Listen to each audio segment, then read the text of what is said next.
జగన్మోహన్ రెడ్డి గారు ముఖ్యమంత్రిగా ఉన్నప్పుడు విద్య, వైద్యం పేదలకు అందుబాటులో తీసుకొచ్చేకి ఎంత బ్రహ్మాండమైన నిర్ణయాలు తీసుకొని అమలు చేశారో మనం చూసాం.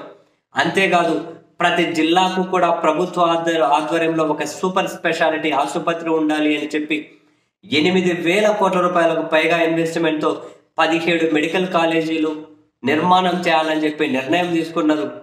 వాటికి అనుమతులు తెచ్చుకున్నారు. 17 మెడికల్ కాలేజీల్లో 5 మెడికల్ కాలేజీలు ఆల్రెడీ ప్రారంభమైపోయాయి.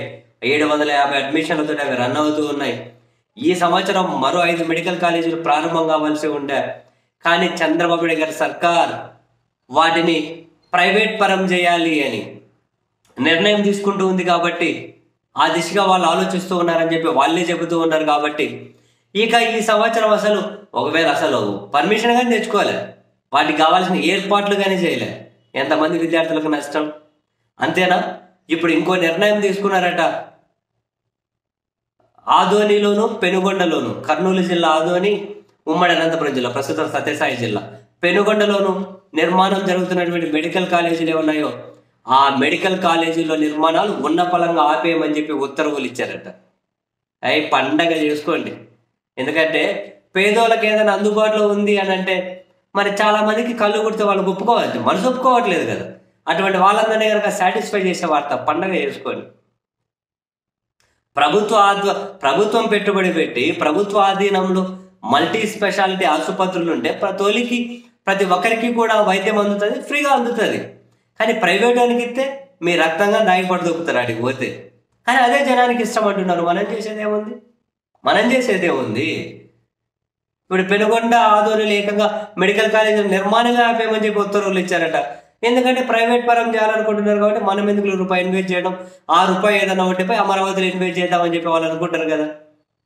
అదేమి కొత్త కాదు, వింత కాదు.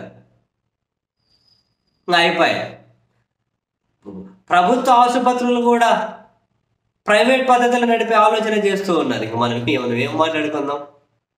అవే ఇష్టం జనానికి, బాగా సమ్మగా ఉంటాయి.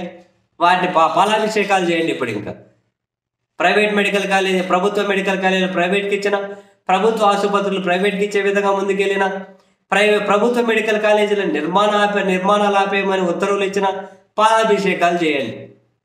అయినా ఇప్పుడు చంద్రబాబు నాయుడు గారికి ఇవేమి కొత్తగా ఇటువంటి ఆలోచనలు.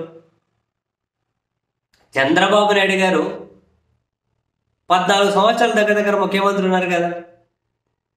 ఒక్క ప్రభుత్వ మెడికల్ కాలేజీలకి అనుమతి ఇవ్వలేదు. అసలు ఆయన ఆలోచన చేయలేదు. 2019 వరకు ఆంధ్రప్రదేశ్లో 11 ప్రభుత్వ వైద్య కళాశాలలు ఉన్నాయి. 11. ఒక్కటి కూడా చంద్రబాబు గారు 14 ఏళ్ళు ముఖ్యమంత్రిగా ఉన్నప్పుడు ఒక్కటి కూడా అనుమతి ఇవ్వలేదు. ఆయన ఆలోచనే చేయరు. మరి అదే సమయంలో ప్రైవేట్ మెడికల్ కాలేజీలు ఆంధ్రప్రదేశ్లో 18 ఉన్నాయి. మొత్తం 18లో ఒక చంద్రబాబు గారే 12కి అనుమతి ఇచ్చారు. 12 ప్రైవేట్ మెడికల్ కాలేజీలో 18లో 12కి అనుమతి ఇచ్చారు. ప్రభుత్వ మెడికల్ కాలేజీలో 11లో ఒకటికి ఇవ్వలేరు. ఎవరి ప్రియారిటీ వాళ్ళది. ఇప్పుడు అమరావతి గారు అలాంటి ప్రాజెక్టే. కొందరి ప్రయోజనం, ప్రైవేట్ వాళ్ళకి మేలు జరగాలి, ప్రైవేట్ వాళ్ళ ఆస్తులు పెరగాలి, ప్రైవేట్ వాళ్ళకి సంపద పెరగాలి. ఇదే ఆలోచనే. దాన్ని అదేదో కనుక బ్రహ్మాండంగా ప్రపంచ మేలు కోసం అన్నట్టు కొన్ని పత్రికలు, టీవీ ఛానల్ ప్రచారం చేస్తే అవే జనాలు కూడా నమ్మి చిడతలు వాయించుకుంటూ పోతారు. ఏం నిర్ణయాలండి ఇవి? సెంట్రల్లో ఉన్నారు కీలకంగా, స్టేట్లో ఏమంటారు హెల్త్ మినిస్టరే బీజేపీ ఆయన ఉన్నారు. మంచిగా కేంద్రంతో కోఆర్డినేట్ చేసుకొని ఈ 17 మెడికల్ కాలేజీలు ప్రభుత్వ ఆధ్వర్యంలోనే ఫినిష్ చేసుకొని ప్రజలకు అందుబాటులో ఉంచవచ్చు కదా. అట్లా ఉంచితే కొందరు వ్యక్తులు ఎట్లా బాధపడతారు? ఇప్పుడు 18 మెడికల్ కాలేజీలు ఉన్నాయి ప్రైవేటుగా. అందులో మెజారిటీ అంతా ఒక సామాజిక వర్గమే. మీకు అనుమానం ఒక్కర్లే, మెజారిటీ అంతా. ఇప్పుడు మళ్ళీ వాళ్ళ చేతుల్లోకి ప్రైవేట్లో ప్రభుత్వంలో స్టార్ట్ చేసిన మెడికల్ కాలేజీలో వాళ్ళ చేతుల్లోకి వెళ్ళిపోతాయి. సంపదంతో వాళ్ళ దగ్గరికే.